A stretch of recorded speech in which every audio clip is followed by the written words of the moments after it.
نبی کے وسیلے سے مانگنا کیسا ہے؟ یاد رکھیں وسیلے سے مانگنا نہ تو علی الاطلاق جائز ہے اور نہ علی الاطلاق ناجائز ہے۔ وسیلے کا مطلب کیا ہے؟ بعض لوگ کہتے ہیں وسیلہ حرام ہے، نبی کے وسیلے سے دعا مانگنا حرام ہے، اور بعض کہتے ہیں نبی کے وسیلے سے دعا مانگنا جائز ہے۔ تو یہ دونوں باتیں غلط ہیں۔ جو نبی کے وسیلے سے دعا مانگ رہا ہے اس سے مطلب پوچھا جائے گا تمہارا مطلب کیا ہے اس وسیلے کے لفظ سے، سمجھ رہے ہیں بات؟ اگر تمہارا مطلب یہ ہے کہ اے اللہ میں نبی صلی اللہ علیہ وسلم کا امتی ہوں، وسیلے کا مطلب ہوتا ہے ذریعہ، تو میں نبی کو وسیلہ بنا رہا ہوں، ذریعہ بنا رہا ہوں، واسطہ بنا رہا ہوں، کیا مطلب؟ نبی صلی اللہ علیہ وسلم تیرے محبوب تھے اور میں ان کا امتی، اور مجھے آپ صلی اللہ علیہ وسلم سے محبت ہے، تو میں ان چیزوں کو واسطہ بنا کے تجھ سے دعا مانگتا ہوں، تو یہ بالکل جائز ہے۔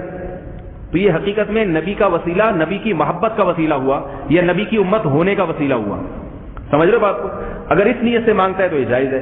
اور اگر نبی کے وسیلے کا مطلب یہ ہے کہ میں اللہ اور اپنے درمیان نبی کو واسطہ بنا رہا ہوں کہ نبی صلی اللہ علیہ وسلم کے ذریعے سے اللہ میری حاجت پوری کریں گے، نبی کے وسیلے سے حاجت پوری کریں، یعنی نبی کو ذریعہ بنا کر، تو اللہ کسی کو ذریعہ بنانے کا محتاج نہیں ہے، یہ پھر شرک ہو جائے گا۔ یا نبی کے وسیلے کا مطلب یہ ہے کہ اے اللہ میں یہ تجھ سے دعا مانگ رہا ہوں تو پہلے یہ نبی کے پاس پہنچے گی، پھر نبی کے ذریعے سے تیرے پاس، کیونکہ اللہ ڈائریکٹ نہیں سنتا یا سنتا ہے مگر پھر قبول نہیں کرتا جب تک درمیان میں کسی کو ڈالا نہ جائے، یہ پھر یہ بھی غلط ہے، یہ بھی شرک ہے۔ تو وسیلہ جو ہے نا یہ مبہم لفظ ہے، اس میں جو نیت ہوگی اس پر حکم کا مدار ہوگا، سمجھ رہے بات کو؟ درگاہ پر جانا کیوں حرام ہے؟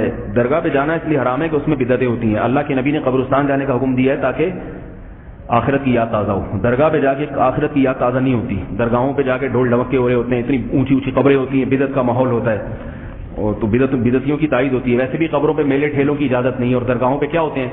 میلے ٹھیلے ہوتے ہیں، تو آپ جب جاؤ گے تو آپ اس میلے ٹھیلے میں کسی نہ کسی درجے میں شریک ہو جاؤ گے، تو آپ بھی بدعت کی تائید کا ذریعہ بنو گے۔ علم غیب کے مطابق بریلوی اور دیوبندی میں کیا اختلاف ہے؟ یہ عجیب سا ایک زمانہ آ گیا، اس میں بہت سے بریلوی دیوبندی ہیں اور بہت سے دیوبندی بریلوی ہیں، اس لیے اب کسی ایک فرقے پہ نہیں کوئی حکم لگایا جا سکتا کہ یہ سارے ایسے۔ میں بہت سے دیوبندیوں کو جانتا ہوں، وہ کیا ہیں؟ کام سارے بریلویوں والے کہتے ہیں ہم، حالانکہ وہ، اور بہت سے بریلویوں کو جانتا ہوں جن کے کام کیا ہیں؟ دیوبندیوں والے ہیں۔ تو اس لیے یہ عجیب سی کھچڑی سی پک گئی ہے، کچھ لوگوں کو کچھ پتہ ہی نہیں ہوتا دیوبندی کیا ہوتا ہے، بریلوی۔ میرے پاس ایک خاتون کا میسج آیا، وہ مجھ سے مسائل پوچھتی ہیں، میسج آیا کہ میرے لیے ایک دیوبندی کا رشتہ آیا ہے، کیا دیوبندیوں میں شادی کرنا میرے لیے جائز ہے؟ پوچھ کس سے رہی ہیں؟ ان کو یہی نہیں پتا کہ جس سے پوچھ رہی ہو وہ تو خود، یعنی سمجھ رہے ہیں آپ، تو خود دیوبندی ہے اور اتنی شادیاں کر کے بیٹھا ہوا ہے۔ تو ان بیچاری خاتون کو یہ نہیں پتا کہ جس سے مسئلہ پوچھ رہی ہوں وہ کیا ہے۔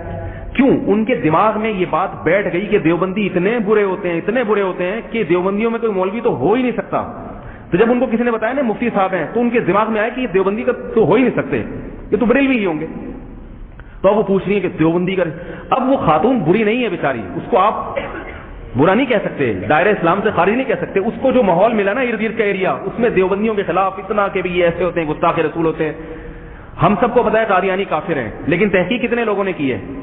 2-4 نے کی ہوگی، لیکن کیوں؟ اس لیے کہ قانون پاس ہو گیا، اب ایک بات پھیل گئی ہے، اب ہر آدمی کو تحقیق کی ضرورت نہیں۔ تو بعض لوگ ایسے ماحول میں پیدا ہوئے، ان کو اتنا دیوبندیت کے خلاف اتنا زہر کہ وہ ان کے دماغ میں آ گیا کہ اگر یہ مولوی صاحب ہیں تو یہ دیوبندی تو ہو ہی نہیں سکتے۔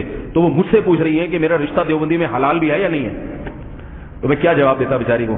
میں نے کوئی جواب ہی نہیں دیا، میں نے کہا ایسا نہ کچھ اور چکر میں نہ یہ پریشان نہ زیادہ ہو جائے، وہ کسی سے ہی پوچھ لو بھائی، کسی اور سے پوچھ لو۔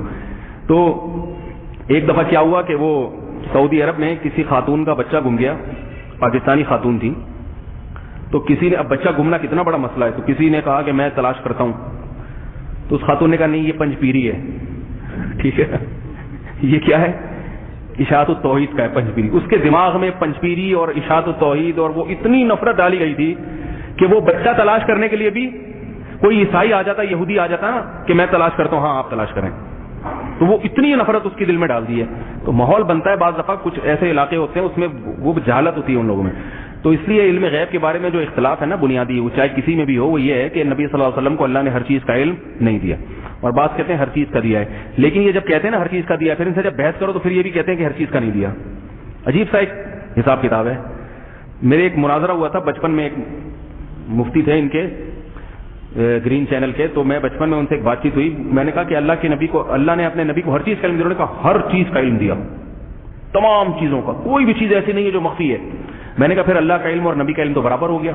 کہہ رہے نہیں, نبی کا علم اللہ سے کم ہے. اب وہ یہ بھی کہتے ہوئے ڈر رہے ہیں کہ اللہ کے علم کے برابر, ان کو ڈر ہے کہ کافر نہ ہو جاؤں میں کیونکہ اللہ نبی کو برابر کر دیا. تو میں نے کہا اللہ سے کم ہے کا مطلب کوئی ایک آدھ چیز اللہ کے نبی کے علم میں نہیں ہوگی, اللہ کے علم میں ہوگی.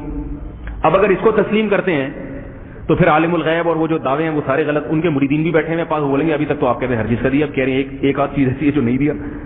تو وہ کہنے لگے کہ نہیں دیا, اللہ نے ہر چیز کا علم ہے. میں نے کہا بھائی اللہ کے پاس بھی ہر چیز کا علم, نبی کے پاس بھی تو برابر ہو گیا نا. کہہ رہے نہیں وہ عطائی ہے اور یہ ذاتی ہے, اللہ کا ذاتی ہے اور اللہ نے نبی کو جو دیا وہ اپنی عطا سے دیا. میں نے کہا عطا سے دیا, لیکن دیا تو اتنا جتنا اللہ کے پاس ہے, تو علم تو برابر ہو گیا نا, چاہے وہ عطا میں ملا ہو برابر ہو گیا نا. کہہ رہے نہیں برابر نہیں ہے, تھوڑا سا کم ہے. 2 گھنٹے اسی پہ مناظرہ ہو رہا ہے. بھائی تھوڑا سا کم ہے, پھر تو ایک کم کا مطلب کیا ہوا, 2-4 چیزیں نہیں بتاؤں گی. نہیں کہہ رہے پتہ بھی سب کچھ ہے مگر تھوڑا سا کم ہے. وہ 1-2 گھنٹے کی فضول بحث. ہم جب باہر نکلے تو ہماری گاڑی پہ جگہ جگہ پوری گاڑی پہ یا رسول اللہ مدد کے اسٹیکر چپکے ہوئے تھے. ہم نے کہا یہاں سے بھاگو, ایسا نہ ہو یہ عشق رسول میں ہمارا قیمہ بنا دیں. ہم بھاگے ہیں تو ایسا لگ رہا تھا جیسے ہم بریلوی بن کے آ رہے ہیں, کیونکہ ہماری گاڑی سے ایسا لگ رہا تھا. جگہ جگہ ہم نے وہ اسٹیکر بھی نہیں اتار سکے وہاں پہ. ہم نے کہا ایسا نا محلے میں داخل ہونے سے پہلے یہ اسٹیکر اتار لو, ورنہ لوگ کیا بولیں گے, یار ہم تمہیں بھیجا کس لیے تھا, تم بن کے کیا آ رہے ہو, تم اپنی گاڑیوں پہ تم اسٹیکر لگا کے آ رہے ہو. یا رسول اللہ اور الصلوۃ والسلام علیکہ یا حبیب اللہ یا نور اللہ, پوری گاڑی پہ یہ سارے اسٹیکر. ایک آدمی کو اس نے کہا ہوتا جا کے نا, شکر ہے ہمارے منہ پہ نہیں لگایا انہوں نے اس قسم کے اسٹیکر. تو یہ بنیادی اختلاف ہے, اس میں فیصلہ آپ خود کر لیں کون صحیح ہے کون غلط.